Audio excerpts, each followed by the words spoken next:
In a previous video, I mentioned I was reading a book called The Courage to be Disliked, and I've gone back and started to reread it because the concepts in the book are just eye-opening, right? And I would suggest that you go read it yourself if you have the time.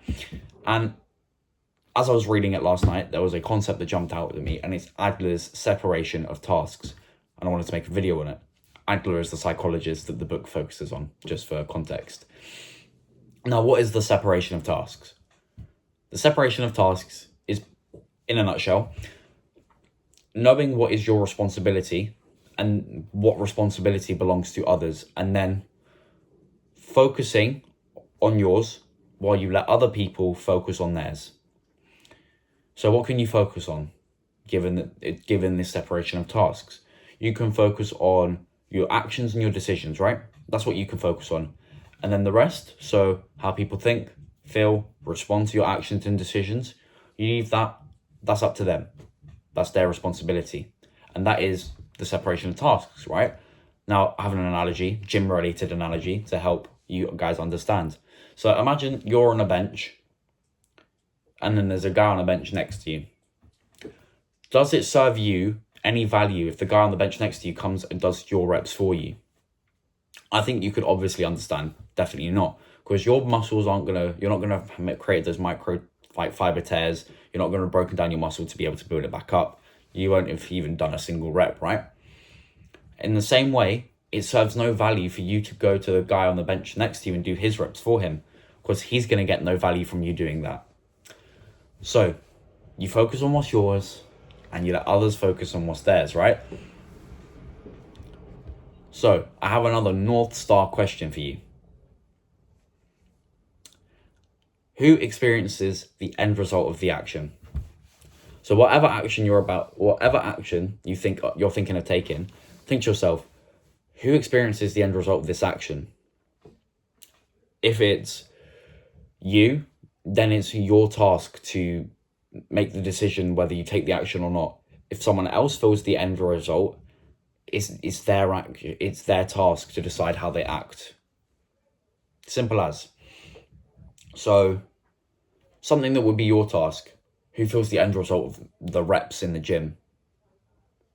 The person who does them. So, if you want to get the results of the reps, you're going to have to be the one that does them, right? Something that isn't your responsibility. Who feels the end result of a child going to a university their parents want? The child feels the result, right? Because the child is going to be the one that ends up at whatever university. Therefore, it's the child's task to pick what university they go to, and then, choose whether they do go to the university their parents want or the one that they want or whatever. And it's not technically not for the parents to intrude and, make that decision for them, because it doesn't directly affect them, it directly affects the kid, the one choosing to go to the university, right? Those are just some examples. Basically, this video is just a philosophical way of me telling you to stop caring so much what others think. Do what you want with your life, man, because at the end of the day, it's your life.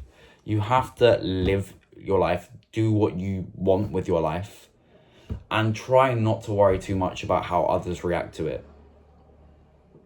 Everything I've been seeing in the world recently, every time I read, every time I watch self-improvement videos, every time I have discussions on topics like this, do you know what keeps coming back up? It's this same thing, that it's your life, maybe in a different way. No one's coming to save you. It's your life. You've got to make the change.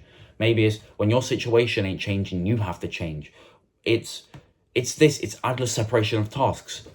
You have to know what's yours, and then you make the actions based on that. It's to know what's others and to let them deal with that. Don't worry how they react to you. Just live in accordance with your dreams, man. Obviously within reason. I'm not telling you to go commit loads of crimes if you dream of it. Don't do that. It's like, I dream to own a successful business. Go out and do that. Don't worry if your parents think it's realistic. You feel the end result. That's your task to decide whether you do or don't start the business.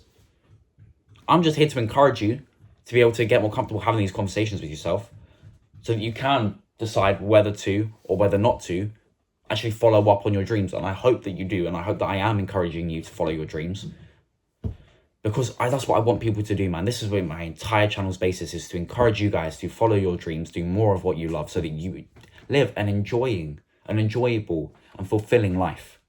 Like I'm doing what I want to do.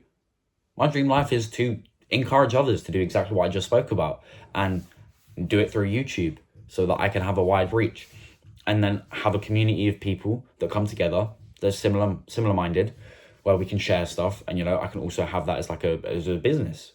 I have a school community. I literally have a school community. Top link in the description. Go join that if you want some value. Blog style posts while I build out some courses, and then the option to get coaching with me one-on-one. So check that, top link in the description if you're interested. But I'm literally doing what I love, and I'm trying to encourage others to do that as well. And I know I speak quite fast and I get quite frantic with hand movements sometimes, but that's just when I get really passionate about something. And so I'm passionate about encouraging people to live the life they want. So whether it's philosophically through Adler's psychology of the separation of tasks, or the tough love of someone like Hamza, or I don't know, Alex Hormozy, telling you that no one's coming to save you and it's on you to change. Or maybe it's maybe through Viktor Frankl's psychology, when you heard the quote, I'm paraphrasing because I can't remember directly, but once your situation can no longer change, we are challenged to change ourselves. No matter what way you hear it, they're all different sides of the same coin, of us just telling you to go and live your life how you want to, and let others feel how they're going to feel about it. It says more about them the way they feel about you succeeding or you going and achieving your dreams than it ever does about you. So go live your dreams, separate tasks, do what you need to do, let them feel how they're going to feel. And that's it for this one. I hope you gained some value. Again, link in the description for the school community. I hope to see you in another one. Peace out.